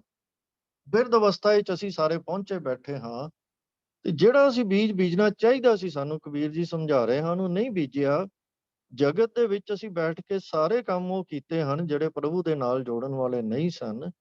ਪਰ ਅਖੀਰ ਤੇ ਕਬੀਰ ਜੀ ਕਹਿ ਰਹੇ ਹਨ, ਚੇਤ ਢਾਲ ਪਾਸਾ। ਹਾਲੇ ਵੀ ਸੁਚੇਤ ਹੋ ਜਾ, ਉਸ ਪ੍ਰਭੂ ਨੂੰ ਚੇਤੇ ਕਰ, ਤੇ ਉਹ ਪਾਸਾ ਸੁੱਟ ਇਸ ਖੇਡ ਦੇ ਵਿੱਚ, ਇਸ ਚੌਪੜ ਦੇ ਵਿੱਚ, ਜਿਹੜਾ ਪ੍ਰਭੂ ਦੀ ਯਾਦ ਦਾ ਪਾਸਾ ਹੈ, ਪ੍ਰਭੂ ਦੇ ਪ੍ਰੇਮ ਦੀ ਖੇਡ ਹੈ। ਕਿਉਂਕਿ ਜਿਸ ਨੇ ਪ੍ਰਭੂ ਦੀ ਖੇਡ, ਪ੍ਰਭੂ ਦੀ ਯਾਦ ਦੀ, ਪ੍ਰਭੂ ਦੇ ਪ੍ਰੇਮ ਦੀ ਖੇਡ ਖੇਡ ਲਈ, ਇਹਨੂੰ ਖੇਡਣ ਵਾਲਾ ਕਦੀ ਹਾਰਦਾ ਨਹੀਂ। ਫਿਰ ਉਹ ਜਿਹੜੀ ਕਬੀਰ ਜੀ ਰਤਨ ਜਨਮ ਦੀ ਗੱਲ ਕਰ ਰਹੇ ਸਨ ਨਾ, ਕਿ ਰਤਨ ਜਨਮ ਖੋਇਆ, ਫਿਰ ਰਤਨ ਜਨਮ ਉਹ ਗਵਾਉਂਦਾ ਨਹੀਂ ਹੈ। ਤੇ ਹਾਰਨ ਵਾਲਾ ਤੇ ਆਪਣਾ ਇਸ ਖੇਡ ਦੇ ਵਿੱਚ ਸਭ ਕੁਝ ਹੀ ਗਵਾ ਲੈਂਦਾ ਹੈ। ਇਸ ਸ਼ਬਦ ਦੇ ਵਿੱਚ ਕਬੀਰ ਜੀ ਨੇ ਸਾਨੂੰ ਬੜੇ ਸਪਸ਼ਟ ਸ਼ਬਦਾਂ ਦੇ ਵਿੱਚ ਸਾਨੂੰ ਸਾਰਿਆਂ ਨੂੰ ਇਹ ਵਾਰਨਿੰਗ ਦਿੱਤੀ ਹੈ। ਅਸੀਂ ਸਾਰੇ ਹੀ ਕਬੀਰ ਜੀ ਦਾ ਉਪਦੇਸ਼ ਲੈਣ ਵਾਲੀ ਸੰਗਤ ਦੇ ਵਿੱਚ, ਆਡੀਅנס ਦੇ ਵਿੱਚ ਬੈਠੇ ਹਾਂ, ਤੇ ਸਾਡੇ ਸਾਰਿਆਂ ਦੀ ਅਵਸਥਾ ਵੀ ਜਿਹੜੀ ਹੈ, ਉਹ ਤਕਰੀਬਨ ਜੋ ਕਬੀਰ ਜੀ ਨੇ ਇਸ ਸ਼ਬਦ ਦੇ ਵਿੱਚ ਡਿਸਕ੍ਰਾਈਬ ਕੀਤੀ ਹੈ, ਉਹ ਬਿਲਕੁਲ ਉਹੀ ਅਵਸਥਾ ਹੈ ਸਾਡੀ। ਤਾਂ ਇਸ ਕਰਕੇ ਸਾਡੇ ਲਈ ਇਹ ਬਣਦਾ ਹੈ ਕਿ ਅਸੀਂ ਇਸ ਸ਼ਬਦ ਨੂੰ ਥੋੜਾ ਜਿਹਾ ਹੋਰ ਧਿਆਨ ਦੇ ਨਾਲ ਸਮਝੀਏ, ਤਾਂ ਕਿ ਅਸੀਂ ਇਸ ਸ਼ਬਦ ਦਾ ਫਾਇਦਾ ਮਾਣ ਸਕੀਏ, ਇਹਦਾ ਅਸੀਂ ਲਾਭ ਲੈ ਸਕੀਏ। ਇੱਥੇ ਹੁਣ ਇਹ ਸਮਝਣ ਦੀ ਲੋੜ ਹੈ ਕਿ ਕਬੀਰ ਜੀ ਨੇ ਜਿਹੜਾ ਲੋਭ ਦਾ ਜ਼ਿਕਰ ਕੀਤਾ ਹੈ, ਜਿਵੇਂ ਕਿ ਸ਼ੁਰੂ ਵਿੱਚ ਵੀ ਆਪਾਂ ਗੱਲ ਕੀਤੀ ਸੀ, ਕਿ ਕੀ ਇਹ ਲੋਭ ਦਾ ਉਹ ਵਿਕਰਾਲ, ਉਹ ਭੈੜਾ, ਉਹ ਕਰੂਪ, ਉਹ ਗੰਦਾ ਰੂਪ ਹੈ ਜਿਹੜਾ ਅਸੀਂ ਲੋਭ ਦਾ ਰੂਪ ਸਮਝਦੇ ਹਾਂ? ਕਿ ਲੋਭ ਉੱਥੇ ਤੱਕ ਹੀ ਸੀਮਿਤ ਹੁੰਦਾ ਹੈ ਕਿ ਜਦੋਂ ਬੰਦਾ ਲੋਭੀ ਹੋ ਕੇ ਲੋਕਾਂ ਦੀ ਜਾਨ ਲੈਣ ਤੋਂ ਗੁਰੇਜ਼ ਨਾ ਕਰੇ, ਲੋਕਾਂ ਦੀਆਂ ਚੀਜ਼ਾਂ ਖੋਹ ਲਵੇ, ਕੀ ਸਿਰਫ ਉਹੀ ਲੋਭੀ ਹੁੰਦਾ ਹੈ? ਜਾਂ ਲੋਭ ਦੀਆਂ ਹੋਰ ਵੀ ਡਾਇਮੈਂਸ਼ਨਸ ਹੈਗੀਆਂ ਨੇ? ਕਿਉਂਕਿ ਕਬੀਰ ਜੀ ਨੇ ਇਸ ਪੂਰੇ ਸ਼ਬਦ ਦੇ ਵਿੱਚ ਉਸ ਅਵਸਥਾ ਦਾ ਜ਼ਿਕਰ ਨਹੀਂ ਕੀਤਾ ਜਿਹਨੂੰ ਅਸੀਂ ਲੋਭ ਦੇ ਨਾਲ ਐਸੋਸੀਏਟ ਕਰਦੇ ਹਾਂ। ਤਾਂ ਕਬੀਰ ਜੀ ਕਹਿ ਰਹੇ ਹਨ ਕਿ ਇਹ ਹੈ ਤਾਂ ਲੋਭ ਹੀ, ਇਹ ਹੈ ਤਾਂ ਵਿਕਾਰ ਹੀ, ਪਰ ਕਬੀਰ ਜੀ ਸਾਰੇ ਸ਼ਬਦ ਦੇ ਵਿੱਚ ਇਤਨੇ ਇਸ ਦੇ ਸੂਖਮ ਰੂਪ ਦੀ ਵਿਆਖਿਆ ਕਰ ਰਹੇ ਹਨ ਕਿ ਜਿਸ ਨੂੰ ਅਸੀਂ ਅਕਸਰ ਲੋਭ ਹੀ ਨਹੀਂ ਮੰਨਦੇ, ਭਾਵੇਂ ਅਸਲ ਵਿੱਚ ਉਹ ਲੋਭ ਦਾ ਹੀ ਰੂਪ ਹੁੰਦਾ ਹੈ। ਹੁਣ ਇਸ ਸ਼ਬਦ ਦੇ ਵਿੱਚ ਜੋ ਕਬੀਰ ਜੀ ਨੇ ਸਾਡੇ ਸਾਹਮਣੇ ਵਿਆਖਿਆ ਕੀਤੀ ਹੈ, ਉਹਨੂੰ ਸਮਝਣ ਲਈ ਆਪਾਂ ਇਹ ਸਮਝ ਲਈਏ ਕਿ ਇੱਕ ਤਾਂ ਉਹ ਰੂਪ ਹੈ ਜਿਹੜਾ ਬਿਲਕੁਲ ਲੋਭ ਦਾ ਨੰਗਾ ਰੂਪ ਹੈ, ਜਿਹਦੇ ਵਿੱਚ ਮਨੁੱਖ ਬਹੁਤ ਭੈੜੇ ਕੰਮ ਕਰਦਾ ਹੈ। ਤੇ ਅਸੀਂ ਆਮ ਜੀਵਨ ਦੇ ਵਿੱਚ ਉਹੋ ਜਿਹੇ ਕੰਮ ਕਰਨ ਤੋਂ ਬੜਾ ਪਰਹੇਜ਼ ਕਰਦੇ ਹਾਂ, ਬੜੀ ਗੁਰੇਜ਼ ਕਰਦੇ ਹਾਂ, ਤੇ ਅਸੀਂ ਇਹ ਸਮਝ ਬੈਠਦੇ ਹਾਂ ਕਿ ਮੈਂ ਉਹ ਕਰੂਪ ਰੂਪ ਵਾਲੇ ਲੋਭ ਦੇ ਅਧੀਨ ਹੋ ਕੇ ਉਹ ਕੰਮ ਨਹੀਂ ਕਰ ਰਿਹਾ, ਤਾਂ ਫਿਰ ਸ਼ਾਇਦ ਮੈਂ ਲੋਭ ਨੂੰ ਆਪਣੇ ਕਾਬੂ ਹੇਠ ਕਰ ਲਿਆ ਹੈ। ਪਰ ਕੀ ਇਹ ਸੱਚ ਹੈ? ਕੀ ਅਸੀਂ ਲੋਭੀ ਬਿਹੇਵੀਅਰ ਤੋਂ, ਇੱਕ ਲੋਭੀ ਬੰਦੇ ਦੇ ਬਿਹੇਵੀਅਰ ਤੋਂ, ਜੋ ਉਹਦਾ ਜੀਵਨ ਹੈ, ਉਸ ਤੋਂ ਬਚ ਗਏ ਹਾਂ? ਆਓ ਇਸ ਸ਼ਬਦ ਦੇ ਰਾਹੀਂ ਉਹ ਕਬੀਰ ਜੀ ਨੇ ਜੋ ਸਾਨੂੰ ਸਮਝਾਇਆ, ਉਹਨੂੰ ਸਮਝਣ ਦਾ ਯਤਨ ਕਰੀਏ। ਇਸ ਸ਼ਬਦ ਦੇ ਵਿੱਚ ਸਾਨੂੰ ਲੋਭੀ ਮਨੁੱਖ ਦੇ ਕਬੀਰ ਜੀ ਨੇ 2-3 ਲੱਛਣ ਦੱਸੇ ਹਨ। ਉਹਨਾਂ ਨੂੰ ਦੇਖੀਏ ਆਪਣੇ ਤੇ ਟੁਕਾ ਕੇ ਕਿ ਕੀ ਅਸੀਂ ਆਪਣੇ ਆਪ ਨੂੰ ਜੋ ਲੋਭੀ ਨਹੀਂ ਸਮਝਦੇ, ਕੀ ਅਸੀਂ ਵੀ ਲੋਭੀ ਤਾਂ ਨਹੀਂ? ਪਹਿਲਾਂ ਜੋ ਸਤਿਗੁਰੂ ਜੀ ਕਬੀਰ ਜੀ ਨੇ ਸਭ ਤੋਂ ਪਹਿਲੇ ਬੰਦ ਦੇ ਵਿੱਚ ਜਿਹੜੀ ਸਾਨੂੰ ਗੱਲ ਕਹੀ ਹੈ ਕਿ ਤੂੰ ਜ਼ਰਾ ਸੋਚ ਕਿ ਤੇਰੀ ਰਚਨਾ ਕਿੱਥੋਂ ਹੋਈ। ਉਹ ਤੇਰੀ ਬਿਲਕੁਲ ਬੇਵੱਸ ਜਿਹੀ ਅਸਹਾਏ ਅਵਸਥਾ ਸੀ, ਜਿਹਦੇ ਵਿੱਚ ਤੂੰ 100% ਪ੍ਰਭੂ ਤੇ ਡਿਪੈਂਡੈਂਟ ਸੀ। ਬਚਪਨ ਦੀ ਅਵਸਥਾ ਵੀ ਅਸਹਾਏ ਅਵਸਥਾ ਹੁੰਦੀ ਹੈ, ਪਰ ਉਹਦੇ ਵਿੱਚ ਅਸੀਂ ਫਿਰ ਵੀ ਆਪਣਾ ਕੁਝ ਸਵਾਲ ਲੈਂਦੇ ਹਾਂ। ਅਸੀਂ ਘੱਟੋ ਘੱਟ ਸਾਹ ਤਾਂ ਆਪ ਹੀ ਲੈਂਦੇ ਹਾਂ, ਖਾਂਦੇ ਪੀਂਦੇ ਵੀ ਆਪ ਹੀ ਹਾਂ, ਹਜ਼ਮ ਵੀ ਕਰਦੇ ਹਾਂ, ਮਲ ਮੂਤਰ ਵੀ ਆਪ ਹੀ ਕਰਦੇ ਹਾਂ, ਪਰ ਉਸ ਅਵਸਥਾ ਵਿੱਚ ਤੇ ਅਸੀਂ ਕੁਝ ਵੀ ਆਪ ਨਹੀਂ ਕਰ ਸਕਦੇ। ਅਸੀਂ ਉਸ ਅਕਾਲ ਪੁਰਖ ਤੇ, ਪ੍ਰਭੂ ਤੇ 100% ਡਿਪੈਂਡੈਂਟ ਹੁੰਦੇ ਹਾਂ। ਪਰ ਇਹ ਬੰਦੇ ਦੇਖ, ਉਹਨੇ ਤੇਰਾ ਕਿੰਨਾ ਸੋਹਣਾ ਧਿਆਨ ਰੱਖਿਆ। ਤੇਰਾ ਸਰੀਰ, ਤੇਰੀ ਮੱਤ, ਤੇਰੀ ਸਮਝ, ਤੇਰੇ ਸਰੀਰ ਦੀਆਂ ਸਾਰੀਆਂ ਕਿਰਿਆਵਾਂ, ਇਹ ਹਰ ਇੱਕ ਚੀਜ਼ ਅਜਿਹੀ ਹੈ ਜਿਸ ਦੀ ਕੀਮਤ ਹੀ ਕੋਈ ਨਹੀਂ। ਉਸਨੇ ਇਸ ਢੰਗ ਨਾਲ ਸਾਨੂੰ ਬਖਸ਼ਿਸ਼ ਕੀਤੀ ਹੈ ਕਿ ਅਸੀਂ ਉਸ ਦਾ ਮੁੱਲ ਨਹੀਂ ਪਾ ਸਕਦੇ। ਪਰ ਜਿਸਨੇ ਇਹ ਚੀਜ਼ ਦਿੱਤੀ, ਇਹ ਅਤ ਕੀਮਤੀ ਰਤਨ ਜਨਮ ਜਿਹਨੂੰ ਕਹਿੰਦੇ ਆ, ਕਬੀਰ ਜੀ ਨੇ ਕਿਹਾ ਹੈ, ਉਹ ਜਦੋਂ ਸਾਨੂੰ ਮਿਲ ਗਿਆ ਤੇ ਜਦੋਂ ਹੀ ਅਸੀਂ ਜਗਤ ਦੇ ਵਿੱਚ ਆਏ, ਸਾਨੂੰ ਬਾਕੀ ਸਾਰਾ ਕੁਝ ਚੇਤਾ ਰਹਿ ਗਿਆ ਤੇ ਸਾਨੂੰ ਇਹ ਲੱਗਣ ਲੱਗ ਗਿਆ ਕਿ ਹੁਣ ਤਾਂ ਇਸ ਸਰੀਰ ਨੂੰ ਮੈਂ ਹੀ ਪਾਲਣਾ ਹੈ, ਮੈਂ ਹੀ ਧਿਆਨ ਰੱਖਣਾ ਹੈ। ਮੈਂ ਆਪਣਾ ਹੀ ਨਹੀਂ ਧਿਆਨ ਰੱਖਣਾ, ਮੈਂ ਆਪਣੇ ਪਰਿਵਾਰ ਨੂੰ ਵੀ ਪਾਲਣਾ ਹੈ। ਅਸੀਂ ਉਹਦੇ ਵੀ ਪਾਲਕ ਬਣ ਗਏ। ਔਰ ਇਸ ਜਗਤ ਦੇ ਵਿੱਚ ਜੋ ਵਸਤੂ ਸਾਨੂੰ ਦਿਸਦੀ ਹੈ, ਉਹਦੇ ਵਾਸਤੇ ਸਾਡੀ ਅਪਰੋਚ, ਸਾਡੀ ਪਕੜ, ਲਗਾਓ, ਉਹ ਐਸਾ ਹੋ ਗਿਆ, ਇਸ ਹੱਦ ਤੱਕ ਚਲਾ ਗਿਆ ਕਿ ਸਾਨੂੰ ਰੱਬ ਭੁੱਲ ਗਿਆ। ਇਹ ਅਵਸਥਾ ਤਾਂ ਹੀ ਆਈ ਕਿਉਂਕਿ ਸਾਡਾ ਜੋ ਧਿਆਨ ਸੀ ਅਕਾਲ ਪੁਰਖ ਤੋਂ ਉਖੜ ਗਿਆ ਤੇ ਮਾਇਆ ਦੇ ਵਿੱਚ ਅਸੀਂ ਪਕੜੇ ਗਏ। ਤੇ ਕਬੀਰ ਜੀ ਨੇ ਇਸ ਨੂੰ ਲੋਭ ਦੀ ਕੈਟਾਗਰੀ ਦੇ ਵਿੱਚ ਰੱਖਿਆ ਹੈ ਕਿ ਪ੍ਰਾਣੀ ਕਾਹੇ ਕੋ ਲੋਭ ਰੱਖੇ। ਜਦੋਂ ਅਸੀਂ ਪ੍ਰਭੂ ਨੂੰ ਵਿਛੋੜ ਕੇ ਪ੍ਰਭੂ ਦਾ ਵਿਸਾਹ ਨਹੀਂ ਖਾਂਦੇ ਕਿ ਮੈਨੂੰ ਪ੍ਰਭੂ ਪਾਲੇਗਾ, ਮੈਂ ਇਹ ਸਮਝਦਾ ਕਿ ਮੈਂ ਆਪਣੇ ਆਪ ਨੂੰ ਪਾਲ ਰਿਹਾ ਹਾਂ, ਮੈਂ ਆਪਣੇ ਪਰਿਵਾਰ ਨੂੰ ਪਾਲ ਰਿਹਾ ਹਾਂ, ਤਾਂ ਇਹ ਵੀ ਸਾਡੀ ਜਗਤ ਦੇ ਪ੍ਰਤੀ, ਮਾਇਆ ਦੇ ਪ੍ਰਤੀ, ਰਚਨਾ ਦੇ ਪ੍ਰਤੀ ਇੱਕ ਲੋਭ ਦੀ ਅਵਸਥਾ ਦੇ ਵਿੱਚੋਂ ਹੀ ਪੈਦਾ ਹੁੰਦਾ ਹੈ। ਇਹ ਬੇਭਰੋਸਗੀ ਵੀ ਉਸ ਲੋਭ ਵਿੱਚੋਂ ਹੀ ਪੈਦਾ ਹੁੰਦੀ ਹੈ, ਸਾਨੂੰ ਲੱਗਦਾ ਹੈ, ਜਾਂ ਕਹਿ ਲਈਏ ਕਿ ਇਸ ਬੇਭਰੋਸਗੀ ਦੇ ਵਿੱਚੋਂ ਹੀ ਲੋਭ ਪੈਦਾ ਹੁੰਦਾ ਹੈ ਕਿ ਸਾਨੂੰ ਲੱਗਦਾ ਕਿ ਅਸੀਂ ਸਾਰਾ ਕੁਝ ਆਪ ਹੀ ਕਰਨਾ ਹੈ। ਤਾਂ ਇਹ ਜਿਹੜੀ ਸੋਚ ਹੈ, ਇਹ ਜੋ ਆਪ ਹੀ ਸਾਰਾ ਪਦਾਰਥ, ਆਪ ਹੀ ਸਾਰਾ ਧਨ, ਇਸ ਨੂੰ ਇਕੱਠਾ ਕਰਕੇ, ਇਸ ਨੂੰ ਕਮਾ ਕੇ ਤੇ ਅਸੀਂ ਸਾਰਾ ਕੁਝ ਆਪ ਕਰਨ ਦੀ ਕੋਸ਼ਿਸ਼ ਕਰਦੇ ਹਾਂ। ਸਾਨੂੰ ਲੱਗਦਾ ਹੈ ਕਿ ਸਾਰਾ ਕੁਝ ਅਸੀਂ ਕਰਨਾ ਹੈ। ਇਹ ਜਿਹੜੀ ਬੇਭਰੋਸਗੀ ਦੀ ਅਵਸਥਾ ਹੈ, ਇਹ ਵੀ ਲੋਭ ਦੀ ਹੀ ਇੱਕ ਅਵਸਥਾ ਹੈ, ਉਸੇ ਦੀ ਹੀ ਇੱਕ ਸੂਖਮ ਲੋਭ ਦੀ ਹੀ ਇੱਕ ਨਿਸ਼ਾਨੀ ਹੈ। ਕਬੀਰ ਜੀ ਨੇ ਇਸ ਨੂੰ ਉਸੇ ਕੈਟਾਗਰੀ ਦੇ ਵਿੱਚ ਰੱਖਿਆ। ਤੇ ਅੱਗੋਂ ਆਪ ਜੀ ਨੇ ਜਿਹੜੀ ਦੂਜੀ ਨਿਸ਼ਾਨੀ ਸਾਨੂੰ ਦਿੱਤੀ ਹੈ ਕਿ ਤੇਰਾ ਪੂਰਾ ਜੀਵਨ ਗੁਜ਼ਰ ਗਿਆ। ਪ੍ਰਭੂ ਦੀ ਥਾਂ ਤੇ ਤੂੰ ਪ੍ਰਭੂ ਦੀ ਰਚਨਾ ਨਾਲ ਜੁੜ ਗਿਆ ਹੈ। ਤੇ ਹੁਣ ਜਦੋਂ ਤੇਰੀ ਆਪਣੀ ਕੰਮ ਅਕਲੀ ਨਾਲ, ਬੇਵਕੂਫੀ ਨਾਲ ਇਹ ਜੋ ਕੁਦਰਤ ਦੀ ਰਚਨਾ ਜਿਹੜੀ ਸਾਡੇ ਇਸ ਜਗਤ ਦੇ ਵਿੱਚੋਂ ਉਧਾਰ ਦਾ, ਸਾਡੇ ਉੱਪਰ ਉੱਠਣ ਦਾ ਕਾਰਨ ਬਣਨਾ ਸੀ, ਉਹ ਹੁਣ ਮਾਇਆ ਬਣ ਗਈ ਹੈ। ਤੇ ਇਸ ਦੇ ਲੋਭ ਦੇ ਵਿੱਚ ਤੂੰ ਸਾਰਾ ਜਿਹੜਾ ਜੀਵਨ ਸੀ ਉਹ ਉਸੇ ਦੇ ਵਿੱਚ ਹੀ ਗੁਜ਼ਾਰ ਲਿਆ। ਅਸੀਂ ਆਮ ਜੀਵਨ ਦੇ ਵਿੱਚ ਵੀ ਕੰਮ ਕਰਦੇ ਹੋਏ ਹਰ ਰੋਜ਼ ਜਦੋਂ ਦਿਨ ਦਾ ਕੰਮ ਪੂਰਾ ਕਰਦੇ ਹਾਂ ਤਾਂ ਇੱਕ ਵਾਰੀ ਜ਼ਰੂਰ ਅਸੀਂ ਪੜਚੋਲ ਕਰਦੇ ਹਾਂ ਕਿ ਅੱਜ ਅਸੀਂ ਕੀ ਕੀਤਾ। ਕਈ ਦਿਨ ਤਾਂ ਐਸੇ ਹੁੰਦੇ ਹਨ ਜਦੋਂ ਅਸੀਂ ਕਹਿੰਦੇ ਹਾਂ ਕਿ ਅੱਜ ਦਾ ਦਿਨ ਬਹੁਤ ਕੁਝ ਕਰ ਲਿਆ, ਬੜਾ ਕੰਮ ਕਰ ਲਿਆ। ਤੇ ਕਈ ਦਿਨ ਐਸੇ ਵੀ ਆਉਂਦੇ ਹਨ ਜਦੋਂ ਅਸੀਂ ਕਹਿੰਦੇ ਹਾਂ, ਲੇਖਾ ਜੋਖਾ ਕਰਦੇ ਹਾਂ ਤੇ ਲੱਗਦਾ ਹੈ ਕਿ ਅੱਜ ਦਾ ਦਿਨ ਤਾਂ ਯਾਰ ਅੱਜ ਕੋਈ ਕੰਮ ਨਹੀਂ ਹੋਇਆ, ਅੱਜ ਸਾਰਾ ਦਿਨ ਵੇਸਟ ਹੋ ਗਿਆ। ਹੁਣ ਇਹ ਲੇਖਾ ਜੋਖਾ ਕਰਨ ਲਈ ਸਾਨੂੰ ਕਿਸੇ ਅਕਾਊਂਟੈਂਟ ਦੀ ਲੋੜ ਨਹੀਂ ਹੈ। ਇਹ ਸਾਡੇ ਅੰਦਰ ਹੀ ਕੁਦਰਤੀ ਤੌਰ ਦੇ ਉੱਤੇ ਅਸੀਂ ਆਪਣਾ ਹਿਸਾਬ ਕਰ ਲੈਂਦੇ ਹਾਂ। ਸਾਨੂੰ ਕਿਸੇ ਅਕਾਊਂਟੈਂਟ ਦੀ ਜਾਂ ਚਿੱਤਰਗੁਪਤ ਦੀ ਇੱਥੇ ਲੋੜ ਨਹੀਂ ਪੈਂਦੀ ਕਿ ਮੈਂ ਅੱਜ ਸਾਰਾ ਦਿਨ ਕੀ ਕੀਤਾ। ਤੋ ਇਵੇਂ ਜਦੋਂ ਸਾਡੇ ਜੀਵਨ ਦਾ ਅੰਤ ਸਮਾਂ ਆਏਗਾ ਤੇ ਜਿਉਂ ਹੀ ਅਸੀਂ ਇਹ ਰਿਅਲਾਈਜ਼ ਕਰਾਂਗੇ ਕਿ ਹੁਣ ਇਹ ਖੇਡ ਖਤਮ ਹੋ ਰਹੀ ਹੈ, ਤਾਂ ਸਾਨੂੰ ਇਨਸਟਿੰਕਟਿਵਲੀ ਔਰ ਇੱਕ ਇਨਸਟੈਂਟ ਦੇ ਵਿੱਚ ਪਤਾ ਲੱਗ ਜਾਏਗਾ ਕਿ ਅਸੀਂ ਸਾਰੇ ਜੀਵਨ ਵਿੱਚ ਕੁਝ ਖਟਿਆ ਕਿ ਨਹੀਂ ਖਟਿਆ। ਬਿਲਕੁਲ ਉਸੇ ਤਰ੍ਹਾਂ ਜਿਵੇਂ ਸ਼ਾਮ ਨੂੰ ਸਾਨੂੰ ਪਤਾ ਲੱਗ ਜਾਂਦਾ ਕਿ ਅੱਜ ਦੇ ਦਿਨ ਵਿੱਚ ਮੈਂ ਕੁਝ ਖਟਿਆ ਕਿ ਨਹੀਂ ਖਟਿਆ। ਤੇ ਜੇ ਲੱਗੇਗਾ ਕਿ ਕੁਝ ਨਹੀਂ ਖਟਿਆ ਤੇ ਫੇਰ ਤਾਂ ਉਹੀ ਅਵਸਥਾ ਆਣੀ ਹੈ ਕਿ ਫਿਰ ਹੁਣ ਤੋਂ ਤੇਰੀ ਝੋਟ ਪਕੜ ਲਈ ਹੈ ਮੌਤ ਨੇ ਆ ਕੇ, ਤੇ ਹੁਣ ਰੋ ਕਿਉਂ ਰਿਹਾ। ਸੋ ਇਹ ਵੀ ਕਬੀਰ ਜੀ ਨੇ ਲੋਭ ਦੀਆਂ ਨਿਸ਼ਾਨੀਆਂ ਦੇ ਵਿੱਚ ਹੀ ਕਿਹਾ ਕਿ ਜਦੋਂ ਅਸੀਂ ਆਪਣਾ ਜੀਵਨ ਅਸੀਂ ਗਵਾ ਦਿੰਦੇ ਹਾਂ, ਉਹ ਕੰਮ ਨਹੀਂ ਕਰਦੇ ਜੋ ਸਾਨੂੰ ਕਰਨਾ ਚਾਹੀਦਾ ਸੀ, ਤਾਂ ਫਿਰ ਇਹ ਵੀ ਇਸ ਚੀਜ਼ ਦੀ ਨਿਸ਼ਾਨੀ ਹੈ ਕਿ ਅਸੀਂ ਲੋਭ ਦੇ ਵਿੱਚ, ਲੋਭ ਦੇ ਦਬਾਅ ਦੇ ਵਿੱਚ ਹਾਂ, ਲੋਭ ਦੀ ਪਕੜ ਦੇ ਵਿੱਚ ਹਾਂ। ਸਾਡਾ ਜੀਵਨ ਲੋਭ ਦੀ ਪਕੜ ਦੇ ਵਿੱਚ ਹੀ ਚੱਲ ਰਿਹਾ ਹੈ। ਭਾਵੇਂ ਜ਼ਾਹਿਰਾ ਤੌਰ ਤੇ ਸਾਨੂੰ ਲੱਗਦਾ ਹੈ ਕਿ ਅਸੀਂ ਲੋਭ ਦੀ ਪਕੜ ਦੇ ਵਿੱਚ ਨਹੀਂ ਹਾਂ, ਪਰ ਸੂਖਮ ਰੂਪ ਵਿੱਚ ਲੋਭ ਨੇ ਸਾਨੂੰ ਪਕੜਿਆ ਹੋਇਆ।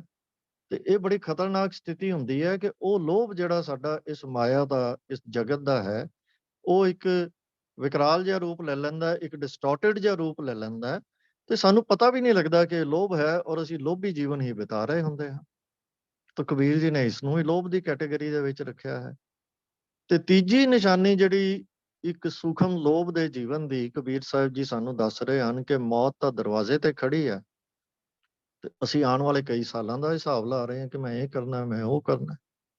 ਇਹ ਵੀ ਲੋਭ ਦੀ ਹੀ ਅਵਸਥਾ ਹੈ, ਕਿਉਂਕਿ ਸਾਡੇ ਅੰਦਰ ਉਹਨਾਂ ਚੀਜ਼ਾਂ ਵੱਲ ਇੰਨਾ ਪਿਆਰ ਹੈ ਜਿਨ੍ਹਾਂ ਚੀਜ਼ਾਂ ਨੇ ਸਾਡੇ ਕੰਮ ਨਹੀਂ ਆਉਣਾ। ਅਸੀਂ ਕੁਦਰਤ ਦੇ ਉੱਤੇ ਇੰਨੇ ਕੇਂਦਰਿਤ ਹੋ ਗਏ ਕਿ ਕਾਦਰ ਸਾਨੂੰ ਭੁੱਲ ਗਿਆ, ਦੁਨਿਆਵੀ ਪ੍ਰਾਪਤੀਆਂ ਦੇ ਉੱਤੇ ਹੀ ਕੇਂਦਰਿਤ ਹੋ ਗਏ। ਮੈਂ ਵਿਉਂਤਬੰਦੀ ਕਰਦਾ ਰਹਿਣਾ। ਆਓ ਜ਼ਰਾ ਆਪਾਂ ਸਾਰੇ ਅੰਦਰ ਝਾਤੀ ਮਾਰੀਏ ਕਿ ਕੀ ਇਹ ਤਿੰਨੇ ਨਿਸ਼ਾਨੀਆਂ, ਇਹ ਤਿੰਨੇ ਚਿੰਨ੍ਹ ਸਾਡੇ ਅੰਦਰ ਹਨ ਜਾਂ ਨਹੀਂ ਹਨ।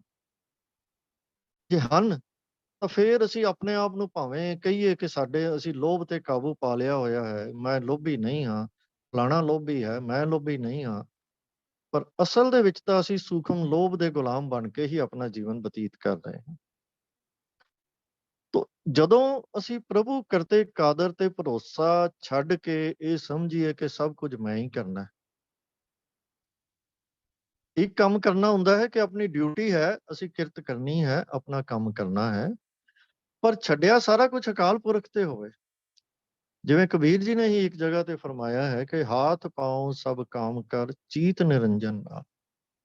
ਕੰਮ ਤਾਂ ਅਸੀਂ ਵੀ ਉਦੋਂ ਇਹੀ ਕਰ ਰਹੇ ਹੁੰਦੇ ਹਾਂ, ਰੁਜ਼ਗਾਰ ਹੀ ਆਪਣਾ ਜੋ ਅਕਾਲ ਪੁਰਖ ਨੇ ਦਿੱਤਾ ਉਹ ਅਸੀਂ ਕਰ ਰਹੇ ਹੁੰਦੇ ਹਾਂ। ਸਰੀਰ ਦੇ ਨਾਲ ਅਸੀਂ ਸਾਰੇ ਰੁਜ਼ਗਾਰ ਕੰਮ ਕਰ ਰਹੇ ਹੁੰਦੇ ਹਾਂ, ਚੰਗੀ ਤਰ੍ਹਾਂ ਚਿੱਤ ਲਾ ਕੇ ਕਰ ਰਹੇ ਹੁੰਦੇ ਹਾਂ, ਪਰ ਜਿਹੜਾ ਅੰਦਰੋਂ ਸਾਡਾ ਚਿੱਤ ਹੈ ਉਹ ਕਿੱਥੇ ਹੁੰਦਾ ਹੈ? ਚੀਤ ਨਿਰੰਜਨ ਨਾਲ। ਕਿਉਂਕਿ ਸਾਨੂੰ ਭਰੋਸਾ ਹੈ ਕਿ ਮੈਂ ਆਪਣੀ ਡਿਊਟੀ ਕਰਨੀ ਹੈ, ਪਰ ਮੇਰੀ ਪਾਲਣਾ, ਮੇਰੇ ਪਰਿਵਾਰ ਦੀ ਪਾਲਣਾ, ਮੇਰੀਆਂ ਸਾਰੀਆਂ ਡਿਊਟੀਆਂ ਅਸਲ ਦੇ ਵਿੱਚ ਪੂਰੀਆਂ ਤਾਂ ਨਿਰੰਜਨ ਨੇ ਕਰਨੀਆਂ ਹਨ। ਬਸ ਇਸ ਸੋਚ ਦੇ ਨਾਲ ਹੀ ਸਾਡਾ ਜੀਵਨ ਦੱਸ ਦਿੰਦਾ ਹੈ ਕਿ ਅਸੀਂ ਲੋਭ ਦੇ ਅਧੀਨ ਜੀਵਨ ਬਤੀਤ ਕਰ ਰਹੇ ਹਾਂ। ਜੇ ਤੇ ਅਕਾਲ ਪੁਰਖ ਨੂੰ ਭੁੱਲ ਕੇ ਅਸੀਂ ਇਹੀ ਸਮਝ ਬੈਠੀਏ ਕਿ ਸਭ ਕੁਝ ਭਾਈ ਕਰਨਾ ਹੀ ਮੈਂ, ਮੇਰੇ ਬਿਨਾਂ ਤਾਂ ਕੁਝ ਹੋਣਾ ਹੀ ਨਹੀਂ, ਤਾਂ ਫਿਰ ਉਹ ਕਬੀਰ ਜੀ ਕਹਿੰਦੇ ਹਨ, ਪ੍ਰਾਣੀ ਕਾਹੇ ਕੋ ਲੋਭ ਲਾਗੇ ਰਤਨ ਜਨਮ ਖੋਇਆ।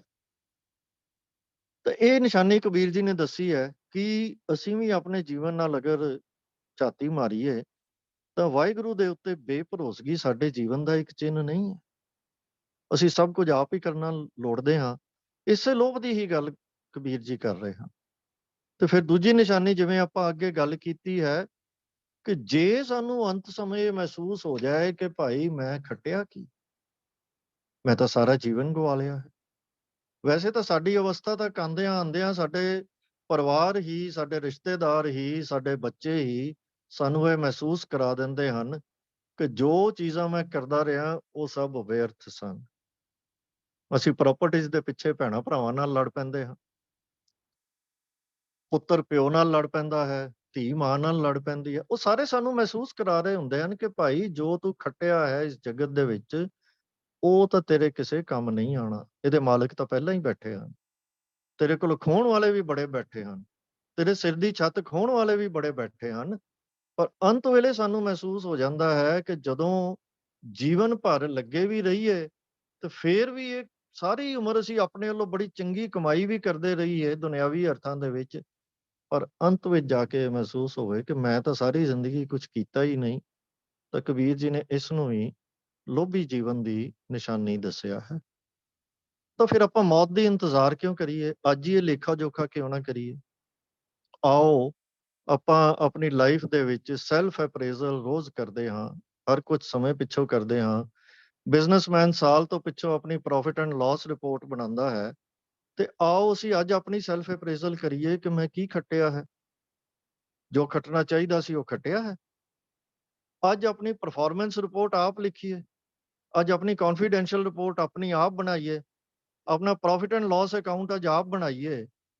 ਤੇ ਇਹ ਸੋਚੀਏ ਕਿ ਮੌਤ ਤਾਂ ਸਮਝ ਲਓ ਵੀ ਆਈ ਕਿ ਆਈ, ਇਹ ਪਤਾ ਨਹੀਂ ਅੱਜ ਆਈ ਕਿ ਕੱਲ ਆਈ, ਤੇ ਅਸੀਂ ਇਹ ਸਾਰਾ ਹਿਸਾਬ ਕਿਤਾਬ ਲਾ ਕੇ ਵੇਖ ਵੇਖ ਲਈਏ ਕਿ ਜਦੋਂ ਮੌਤ ਸਾਡੇ ਸਾਹਮਣੇ ਆ ਜਾਏਗੀ, ਸਾਡਾ ਅੰਤ ਸਮਾਂ ਆ ਜਾਏਗਾ, ਤੇ ਫਿਰ ਤਬੈ ਕਾਹੇ ਰੋਇਆ ਵਾਲੀ ਅਵਸਥਾ ਤਾਂ ਨਹੀਂ ਸਾਡੀ ਆਈ। ਜੇ ਇਹ ਅਵਸਥਾ ਆਪਾਂ ਹਿਸਾਬ ਲਾਈਏ ਤੇ ਇਸ ਨਤੀਜੇ ਤੇ ਪਹੁੰਚੀਏ ਕਿ ਭਾਈ ਜੋ ਮੈਂ ਖੱਟਿਆ ਹੈ ਤਾਂ ਮੇਰੇ ਕਿਸੇ ਕੰਮ ਨਹੀਂ, ਇਹ ਤਾਂ ਸਭ ਇੱਥੇ ਹੀ ਰਹਿ ਜਾਣਾ, ਇਹਦੇ ਹੋਰ ਮਾਲਕ ਬੜੇ ਹਨ, ਫਿਰ ਸਾਨੂੰ ਰੋਣਾ ਹੀ ਸਾਡੀ ਕਿਸਮਤ ਦੇ ਵਿੱਚ ਪਏਗਾ। ਕਬੀਰ ਜੀ ਸੁਚੇਤ ਕਰ ਰਹੇ ਹਨ ਕਿ ਅੱਜ ਹੀ ਆਪਣਾ ਹਿਸਾਬ ਕਿਤਾਬ ਲਗਾ, ਕਿਉਂ ਮੌਤ ਦੀ ਇੰਤਜ਼ਾਰ ਕਰ ਰਹੇ ਹਾਂ ਉਸ ਅਵਸਥਾ ਤੱਕ ਪਹੁੰਚਣ ਲਈ, ਅੱਜ ਹੀ ਸੋਚ। ਤੇ ਇਸ ਨੂੰ ਵੀ ਕਬੀਰ ਜੀ ਨੇ ਸੂਖਮ ਲੋਭ ਦੀ ਪਕੜ ਦੇ ਵਿੱਚ ਹੋਣ ਦੀ ਨਿਸ਼ਾਨੀ ਕਿਹਾ ਹੈ। ਤੇ ਅੰਤ ਦੇ ਵਿੱਚ ਉਹਨਾਂ ਨੇ ਕਿਹਾ, ਹਾਲੇ ਵੀ ਤੂੰ ਪਲੈਨਿੰਗਸ ਕਰੀ ਜਾ ਰਿਹਾ ਕਿ ਮੈਂ ਦੁਨਿਆਵੀ ਤੌਰ ਦੇ ਉੱਤੇ ਮੈਂ ਇਹ ਪ੍ਰਾਪਤੀ ਕਰਨੀ ਹੈ, ਮੈਨੂੰ ਇਹ ਡਿਗਰੀ ਮਿਲ ਜਾਏ, ਮੈਨੂੰ ਇਹ ਅਹੁਦਾ ਮਿਲ ਜਾਏ, ਲੋਕਾਂ ਦੀ ਨਜ਼ਰ ਦੇ ਵਿੱਚ ਮੇਰੀ ਸ਼ੋਭਾ ਹੋਵੇ, ਕੋਈ ਮੈਨੂੰ ਪ੍ਰਧਾਨ ਕਵੇ, ਕੋਈ ਕੁਛ ਕਵੇ। ਅੱਜ ਵੀ ਅਸੀਂ ਉਸੇ ਅਵਸਥਾ ਦੇ ਵਿੱਚ ਬੈਠੇ ਹਾਂ। ਤਾਂ ਫਿਰ ਕਬੀਰ ਜੀ ਕਹਿੰਦੇ ਹਨ ਕਿ ਇਹ ਸਾਰਾ ਜੀਵਨ ਜਿਹੜਾ ਹੈ ਤੇਰਾ, ਉਹ ਲੋਭ ਦੇ ਵਿੱਚ ਹੀ ਹੈ। ਪ੍ਰਾਣੀ ਕਾਹੇ ਕਉ ਲੋਭ ਲਾਗੇ ਰਤਨ ਜਨਮ ਖੋਇਆ, ਪੂਰਬ ਜਨਮ ਕਰਮ ਭੂਮ ਬੀਜ ਨਾਹੀਂ ਬੋਇਆ। ਤੂੰ ਉਹ ਕੰਮ ਨਹੀਂ ਕੀਤਾ, ਉਹ ਬੀਜ ਨਹੀਂ ਬੀਜਿਆ, ਜਿਹੜੀ ਫਸਲ ਤੈਨੂੰ ਲੈਣੀ ਚਾਹੀਦੀ ਸੀ ਉਹਦਾ ਬੀਜ ਹੀ ਨਹੀਂ ਤੂੰ ਬੀਜਿਆ, ਤਾਂ ਫੇਰ ਰਤਨ ਜਨਮ ਖੋਇਆ। ਇਹ ਜਨਮ ਬੜਾ ਕੀਮਤੀ ਜਨਮ ਹੈ। ਜਿਵੇਂ ਕਿ ਕਬੀਰ ਜੀ ਨੇ ਪਹਿਲਾਂ ਵੀ ਦੱਸਿਆ ਹੈ ਕਿ ਇਹ ਪੂਰਬਲੇ ਜਨਮਾਂ ਦੇ ਕਰਮਾਂ ਦੇ ਕਰਕੇ ਹੀ, ਔਰ ਅਕਾਲ ਪੁਰਖ ਦੇ ਕਰਮ ਭਾਵ ਦੀ ਕਿਰਪਾ ਦੇ ਨਾਲ ਹੀ ਸਾਨੂੰ ਇਹ ਰਤਨ ਵਰਗਾ ਜਨਮ ਪ੍ਰਾਪਤ ਹੋਇਆ ਹੈ। ਇਹ ਭਾਈ ਇਹਦਾ ਫਾਇਦਾ ਚੁੱਕ, ਤੇ ਜਿਹੜਾ ਬੀਜ ਬੀਜਣ ਲਈ ਇਹ ਸਰੀਰ ਰੂਪੀ ਧਰਤੀ ਮਿਲੀ ਸੀ, ਉਹ ਬੀਜ ਉਹ ਫਸਲ ਪੈਦਾ ਕਰ, ਉਹ ਰੱਬੀ ਗੁਣ ਆਪਣੇ ਅੰਦਰ ਪੈਦਾ ਕਰ, ਤੇ ਅਕਾਲ ਪੁਰਖ ਦੇ ਨਾਲ ਉਹਦੇ ਨਜ਼ਦੀਕ ਹੋ ਜਾ। ਜੈਸਾ ਹਰ ਹੀ ਹੋਏ ਦੀ ਅਵਸਥਾ ਨੂੰ ਪ੍ਰਾਪਤ ਕਰਨ ਦੀ ਕੋਸ਼ਿਸ਼ ਕਰ। ਜੇ ਇਹ ਸਾਡੇ ਅੰਦਰ ਇਹ ਵਿਚਾਰ ਪੈਦਾ ਨਹੀਂ ਹੋ ਰਿਹਾ, ਤਾਂ ਜਿਸ ਚੀਜ਼ ਨੂੰ ਕਬੀਰ ਜੀ ਨੇ ਇੱਥੇ ਲੋਭ ਕਿਹਾ ਹੈ, ਫਿਰ ਅਸੀਂ ਉਹਦੀ ਪਕੜ ਵਿੱਚ ਹੀ ਹਾਂ। ਪ੍ਰਾਣੀ ਕਾਹੇ ਕਉ ਲੋਭ ਲਾਗੇ ਰਤਨ ਜਨਮ ਖੋਇਆ, ਪੂਰਬ ਜਨਮ ਕਰਮ ਭੂਮ ਬੀਜ ਨਾਹੀਂ ਬੋਇਆ। ਅਨੇਕਾਂ ਭੁੱਲਾਂ ਹੋ ਗਈਆਂ ਹੋਣਗੀਆਂ ਜੀ, ਖਿਮਾ ਕਰਨਾ। ਵਾਹਿਗੁਰੂ ਜੀ ਕਾ ਖਾਲਸਾ, ਵਾਹਿਗੁਰੂ ਜੀ ਕੀ ਫਤਿਹ।